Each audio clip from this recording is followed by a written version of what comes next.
Hello friends, तर आज आपण बनवतो आहोत भगर आणि साबुदाणा आप्पे, जे की पचायला सोपे असतात, बनवायला इझी असतात आणि खायला टेस्टी. चला तर मग आपण सुरुवात करूयात. तसे तर हे आप्पे फार चविष्ट आणि सोपे आहेत. तर मी काय केलं, एक पॅन घेतला आणि त्यामध्ये 1 वाटी एवढी भगर आणि अर्धा वाटी एवढा साबुदाणा टाकून भाजून घेते आहे. सध्या पावसाचं वातावरण असल्यामुळे साबुदाणा थोडा नरम झालेला असतो आणि भगर पण. त्यामुळे आपण याला 2 ते 3 मिनिटापर्यंत मीडियम गॅसवर भाजून घेणार आहोत व थोडंसं थंड होऊ देणार आहोत. थंड झालं की आपण याचं मिक्सरमध्ये घालून एक पावडर करून घेणार आहोत. थोडंसं जाडसरच करणार आहोत आपण, जेणेकरून आपल्या आप्प्यांना छान टेक्स्चर येईल. बारीक झालं तर आप्पे गुळगुळीत होतील, त्यामुळे थोडंसं चेक करतच आपण त्याचं दळून घेणार आहोत. आणि आपण जेवढा साबुदाणा घेतो आहोत तेवढंच आपण त्याच्यामध्ये दही ॲड करतो आहोत. दह्यामुळे आप्पे फुगायला मदत होती आणि चव पण छान आमसर येते. आणि यामध्ये आपण मीठ घालून आता थोडंसं पाणी ॲड करून यायचं परत एकदा दळून घेऊ, जेणेकरून दही त्याच्यामध्ये छान मिक्स होईल.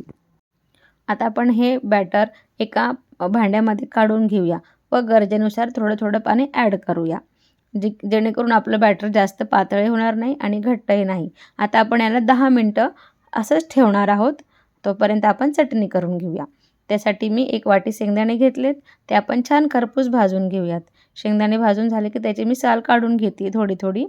आणि आता आपण चटणीसाठी वापरतोय नारळ, कच्चं नारळ. त्याच्या स्लाईस केल्यात मी. 2 ते 3 हिरवी मिरची आणि आपण जे शेंगदाण्याचे भाजून ठेवलेत ते, याची आपण फाईन पेस्ट काढून घेणार आहोत. थोडंसं पाणी ॲड करते आहे आणि याची पेस्ट काढून घेऊयात.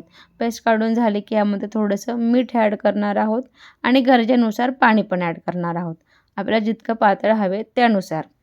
आता आपण याला काय करणार आहोत, थोडीशी तेलाची फोडणी देणार आहोत.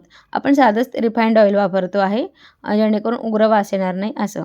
थोडंसं तेल गरम करून याला तडका देणार आहोत आपण. तडका दिला तर टेस्ट छान येते. आता आपण जे बॅटर 10 मिनटं ठेवलं होतं ते घेतोय. त्यामध्ये अर्धा चमचापेक्षा कमी सोडा घातला आहे आणि थोडेसे शेंगदाण्याचं कूट. आता आपण काय करूयात, शेंगदाण्याचं कूट घातले. आता आपण गॅसवर पॅन ठेवणार आहोत, आप्पे पॅन.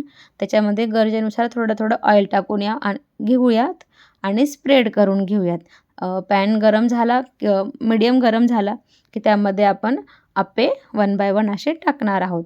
आप्याला टेक्स्चर छान येतं आणि मस्त गोल्डनही होतात.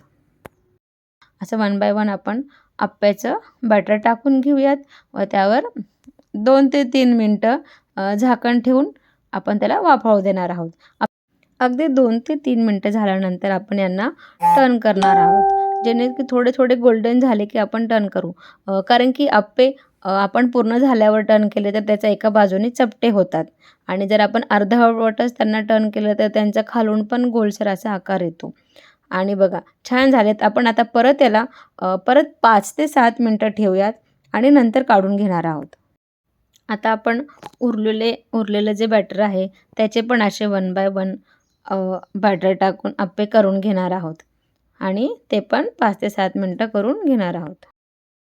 बघा किती छान टेक्स्चर आले आणि गोल्डन झालेत आणि चव पण छान झाली, कुरकुरीत झालेत. तशी तुम्हाला ही रेसिपी या उपवासामध्ये ट्राय करायला हरकत नाही आहे. आणि टेक्स्चर पण बघा किती छान आलेत, सॉफ्ट झालेत. तुम्हाला हे आप्पे नक्कीच आवडतील.